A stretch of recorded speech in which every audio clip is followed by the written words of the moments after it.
Good morning. I'm just getting on to bring a little information that I have. I was on vacation for, I don't know, from March 20th to around the 27th. And then I just was going to bring up some stuff that I um,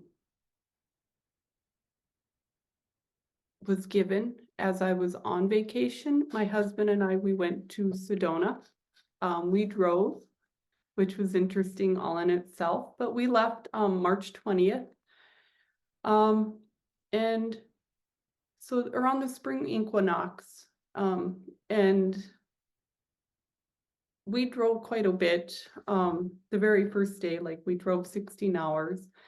And then the next day we got to some very beautiful areas and were able to see some very beautiful places. And then it wasn't until the 22nd of March that we were going to the Grand Canyon, and we entered the west area of the Grand Canyon. And so we were driving, if you want to look it up, it's right south of Cameron, Arizona, like is the entrance in which we went into. And so you get to drive for quite a while before you get to like where all the people stop, like the main parking is and stuff. But there's many places that you can um, turn in and go look at the Grand Canyon, which is just absolutely beautiful. I've never been there before. But and so why I'm on today was as we were driving and walking, we walked the rim from the visitors parking area. We walked a couple miles along the rim area that day. But even before we got to the rim, when we were driving, I could feel certain areas, which I'm being told by my guides, they call them energy centers, and we call them vortexes. But I could either feel them or I would be told that there's one in the area. And never being to the Grand Canyon before, I didn't know if there were any, which why wouldn't there be? It's a beautiful place. Anyway, so that was day one of this experience. And so the next day on the 23rd, we finally got to Sedona, and we were walking, and I didn't later in the evening, and we went for a hike in a place that probably isn't very well known, and I guess that doesn't really matter, but it wasn't till the next day on the 24th that we were walking. I gotta look the name up that we went to. Actually, the 23rd is the day that the 22nd is the day that we went to a place called, it's off the beaten path, called the Hidden Cave, and we walked there. Beautiful. The next day, the 23rd, we went to Baton Canyon area, Boynten Canyon. And so this is when I noticed something different was going on than what is normal, I'm going to say, for the area, because one, I was trying to do my research on what to do when I was in Sedona and on our trip, because I've never gone. This was my first time. And I had printed off maps of where the vortexes were located on maps on this website. And then we got this little flyer at the motel of like where the vortexes are, what there's to do, like some of the restaurants, stuff like that. And so on the 23rd, when we parked, there was a group of ladies that they could speak another language as well as English. But they were so excited, and there was four ladies, and um, every once in a while they would, I suppose, because maybe in their language, I don't know, they were switching back and forth.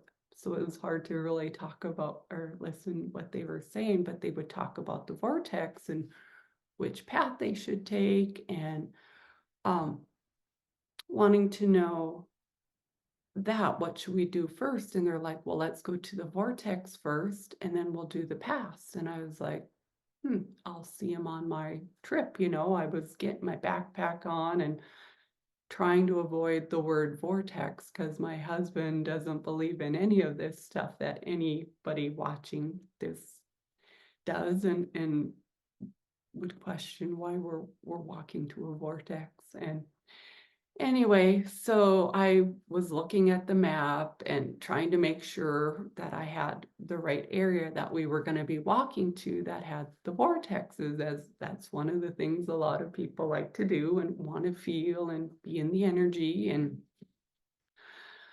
it's amazing. And it really isn't marked on the maps that they got posted. So at some point we're walking, I think the path was called Dead Man's Pass, and then it comes to like places that you can choose which way you want to go. And I couldn't hear the ladies anymore. And I'm like, oh, we'll catch up to them. But I put my pack down and I look at my map, and it tells us we're supposed to walk a path.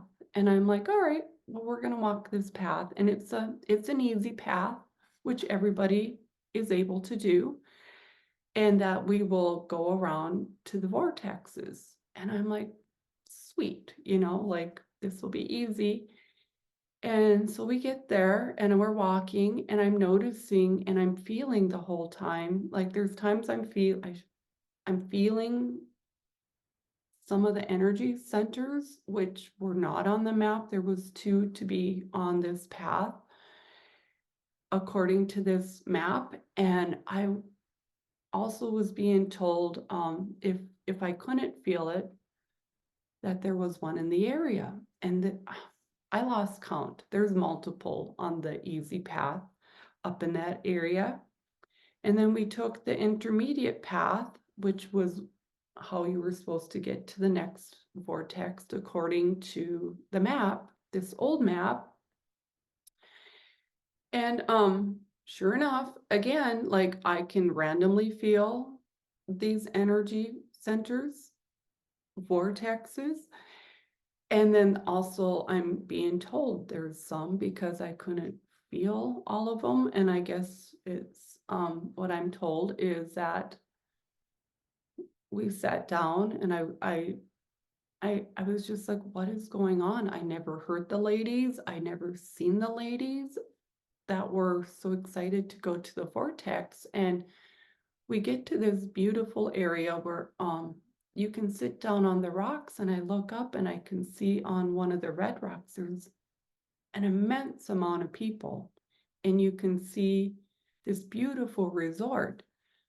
And I'm like, I couldn't figure it out. But it wasn't till we got back to the vehicle that like the whole thing, and later the night, that the whole puzzle was coming together on what the whole thing was, which if we don't ask, we don't find out. But if you ask, pretty much everything is gifted to you, or will be told to you if you're meant to be told. And so this is why I'm on today. But since the spring equinox, have been so many energy centers that have been opened up and made more accessible to everybody. And why? So that everybody has the ability to get to it, to be within it. They're going to get what they need, is what I was told. And then when I'm not exactly sure when I figured it out, but the map of that they gave us at the motel doesn't show the same vortexes that were on my map. They're completely different. And I don't know when that changed or why that changed or what's the deal. you can speculate on that. That's a rabbit hole you can go down.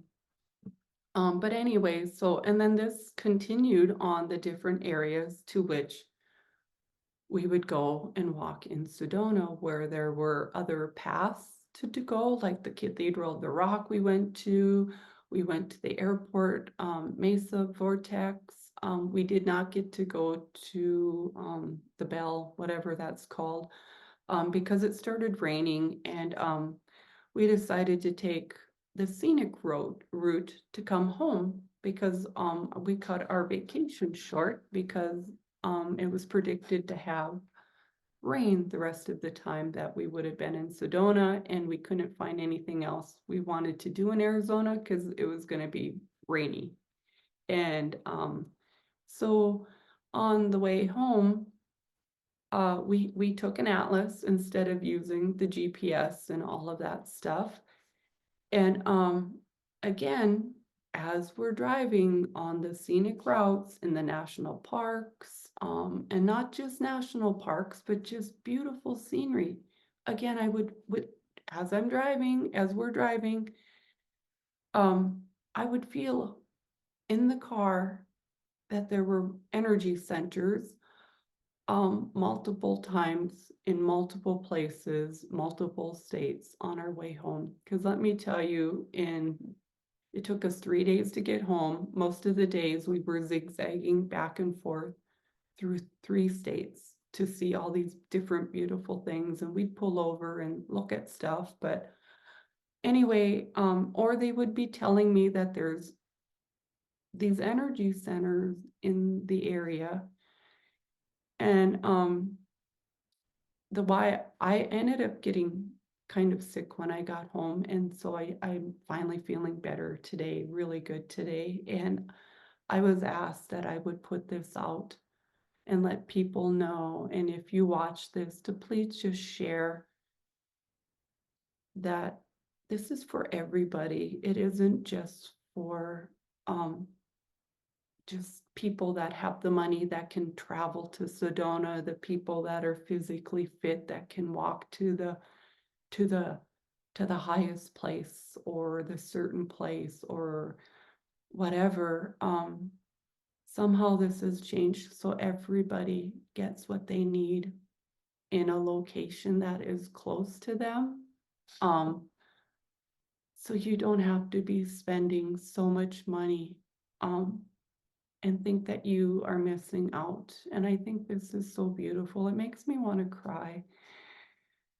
That nobody is not gonna get what they want or need. But again, like my husband, I just want to reiterate that once he doesn't believe in this, and even though he's been immersed in this for several days, in the end, whatever happens is his choice.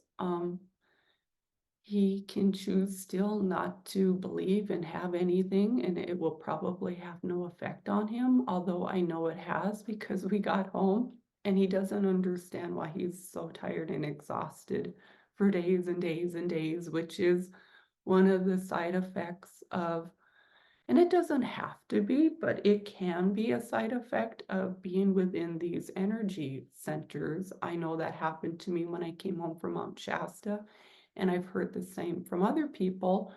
And anyway, I just wanted to put this out for everybody. And if you feel to share the knowledge, that's wonderful. You don't have to share the video because I'm not a great speaker. I just want to get this out that being in nature, maybe your hometown park, if you have a national forest or anything of any greatness that you feel called or pulled to, go there and and if you feel an area to sit, and not everybody's gonna feel the energy of a vortex, but just know that it's possible and that you could be within it. And then within time, you're gonna feel it and you will have a magical moment. as I'm still integrating my energy, because it's April 4th, I'm just kind of nesting here and haven't really talked about this much to anybody. And I just want to share. And I want to just say, I want you to have a blessed day. I know April's going to be crazy. And just be in nature, be happy, know that good things are happening. Just like this, like it's available for everybody. Anyway, I love you guys, and I hope you have a really good day. Thank you. Thank you for watching.